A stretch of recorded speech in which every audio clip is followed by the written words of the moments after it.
బడుగు బలహీన వర్గాల అభ్యున్నతికి కృషి చేసిన దివంగత లోక్సభ స్పీకర్ స్వర్గీయ జిఎంసి బాలయోగి వర్ధంతి కార్యక్రమం జన్మభూమి అభివృద్ధి సంక్షేమ సంఘం అధ్యక్షులు Devaraju, SC Mala corporation director Kollabhaktula Apparao ఆధ్వర్యంలో ఘనంగా నిర్వహించారు. ఈ సందర్భంగా ముఖ్య అతిథులుగా విచ్చేసిన city MLA Vanamadi Kondababu Jagannathapuram Yanam road నందుగల జిఎంసి బాలయోగి విగ్రహానికి పూలమాలలు వేసి ఘనంగా నివాళులర్పించారు. అనంతరం వారు మాట్లాడుతూ దళితులు, బడుగు బలహీన వర్గాల అభ్యున్నతికి జిఎంసి బాలయోగి అహర్నిశలు కృషి చేశారని, తూర్పుగోదావరి జిల్లా ముమ్మిడివరం మండలంలోని ఎదురులంకలో ఒక సామాన్య దళిత రైతు కుటుంబంలో జన్మించి న్యాయ విద్యను అభ్యసించి స్వర్గీయ నందమూరి తారక రామారావు అడుగుజాడల్లో రాజకీయ రంగంలోకి ప్రవేశించి అనతి కాలంలోనే లోక్సభ స్పీకర్ గా ఎదిగి దేశ రాజకీయాల్లో తనదైన ముద్ర వేశారని, 12, 13వ లోక్సభలకు స్పీకర్ గా ఎన్నికై అత్యంత సమర్థుడిగా పేరు తెచ్చుకున్నారని, కోనసీమ ముద్దుబిడ్డ బాలయోగి ఆశయ సాధనకు ప్రతి ఒక్కరూ కృషి చేయాలని అన్నారు. ఈ కార్యక్రమంలో ఎస్ఎస్ఎల్ అధ్యక్షులు అంబటి సత్యనారాయణ, ఓలేటి నోకరాజు, పేర్రాజు, సంఘాని ధర్మారావు, పలివెల రవి, అనంతకుమార్, గదుల సాయిబాబా, బంగారు సత్యనారాయణ, పంతాడి రాజు,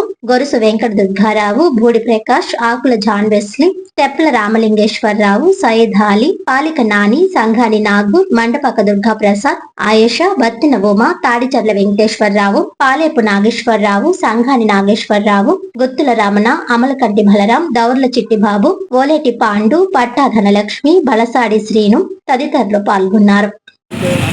ఎవరో చేయలేని పని తల్లి నాయకుడు బాలయోగి గారు మా కమ్యూనిటీని కానీ, జిల్లాలో కానీ, రాష్ట్రంలో కానీ, భారతదేశంలో కానీ ఆయన ఎవరు ఏం చేయలేదన్న టైంలో కూడా ఆయన నిజాయితీగా ఉండి రెండోసారి స్పీకర్గా అయ్యి మరి మన జిల్లాని ఎంతో ఉన్నత స్థాయికి తీసుకెళ్ళి మత్స్యకారులకి అందరూ కూడా బాగుంటారు. మెట్లో నడిచే వాళ్ళని ప్రతి ఊరికి పండి, కూర, బలుపు, బయ్యపాలు, గాడిమొగ అన్ని దానికి బిజీ చేశారు.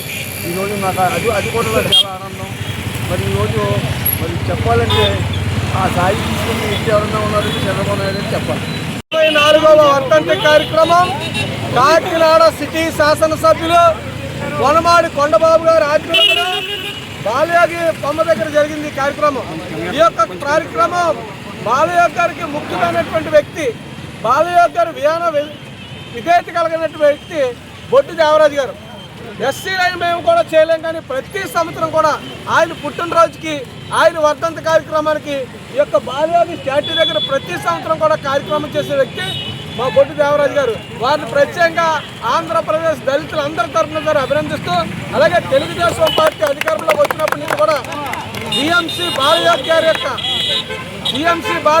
యొక్క ఆలోచన విధానం ఈ యొక్క ఉమ్మడి తూర్పుగోదావరి జిల్లాలో కనీవిని ఎరగని రీతిలో దశాబ్దాల కాలం ఉండిపోయినటువంటి యానామో ఎదుర్లంక బ్రిడ్జి కానీ, కోటిపల్లి రైల్వే లైన్ కానీ అనేకమైనటువంటి వేలాది సంవత్సరాలకు సరిపోయినటువంటి పనులు చేసిన వ్యక్తి జిఎంసి బాలయోగి గారు.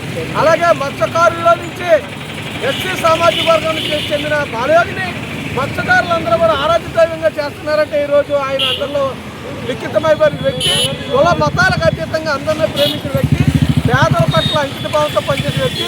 డాక్టర్ బాబాసాహెబ్ అంబేద్కర్ ఏదైతే ఆలోచించారో ఆ ఆలోచనని తెలుగుదేశం పార్టీ, ఎన్టీ రామారావు గారు, నారా చంద్రబాబు నాయుడు గారు దళితులు ఉన్నతమైన స్థానంలో కూర్చోబెట్టడానికి ఉదాహరణ. అంత దళితుల పట్ల అంకిత భావం, భారత రాజ్యాంగంలో ఉన్నటువంటి ప్రతిదీ కూడా ఈ యొక్క ఆంధ్రప్రదేశ్ తూర్పుగోదావరి జిల్లాలో బాలయోగి గారి ద్వారా తెలుగుదేశం పార్టీ నిరూపించుకుందని చెప్పడంలో ఏమాత్రం అర్థం. అటువంటి తెలుగుదేశం పార్టీకి ఈరోజు దళితులందరూ కూడా దగ్గర అవుతున్నాం. నిన్ననే చూసినట్టుగైతే అనేక మంది చనిపోవడం జరిగింది బాంబ్ బ్లాస్టింగ్లో. దానికి కూడా నారా చంద్రబాబు నాయుడు గారు సెక్యూరిటీ కానీ ఇంకోటి కూడా లేకుండా ప్రజల పట్ల ప్రజల అంకిత భావంతో ఎలాగున్నారో అటు వచ్చి ప్రతి కుటుంబానికి కూడా ఎక్స్ప్రెస్ 12 గంటలు తిరగకుండా ప్రకటించినటువంటి వ్యక్తి, పేదల భావంతో ముందుకెళ్తున్నటువంటి పార్టీ తెలుగుదేశం పార్టీ. అటువంటి పార్టీలో ఈ జిల్లా నుంచి భారత అత్యున్నత స్థానానికి దళిత నాయకుడిని జిఎంసి బాలయోగి గారిని ఉన్నతమైన స్థానంలో నిలబెట్టినందుకు ప్రత్యేకంగా ఈరోజు ఆంధ్రప్రదేశ్లోని ఎస్సీలందరి తరఫున ప్రత్యేక తెలుగుదేశం పార్టీకి ధన్యవాదాలు తెలియజేసుకుంటాం. అలాగే ఒక చిన్న మాట, మా కాకినాడ జిల్లాకి ఎస్సీ ఎమ్మెల్యే కానీ ఎంపీ కానీ లేకపోయినా మా వనమాడి కొండబాబు గారు ఉండి అప్పుడు జిఎంసి బాలయోగి గారు ఎలాగైతే ఉమ్మడి జిల్లాలో అందరినీ ఎలా కలుపుకుని వెళ్ళేవారో ఈరోజు ఎస్సీలకు అత్యున్నతమైన స్థానాన్ని కల్పించి మాకు గుర్తింపు కల్పించినటువంటి వ్యక్తి వనమాడు కొండబాబు గారి ఆధ్వర్యంలో ఇలాగ బాలయ్య గారి జయంతి వర్ధంతిలో కాకుండా అనేకమైన ఎస్సీ సంక్షేమ పరాల కాడ ముందుంటూ మా ఎస్సీలందరినీ ప్రోత్సహిస్తూ ఒక ఎస్సీ ఎమ్మెల్యే ఎంపీ లేకపోయినా సరే నేను ఉన్నానంటూ మా అందరినీ ప్రోత్సహిస్తున్నందుకు ఈ సందర్భంగా మరొకసారి కొండబాబు గారికి కూడా ధన్యవాదాలు తెలియజేస్తున్నాను.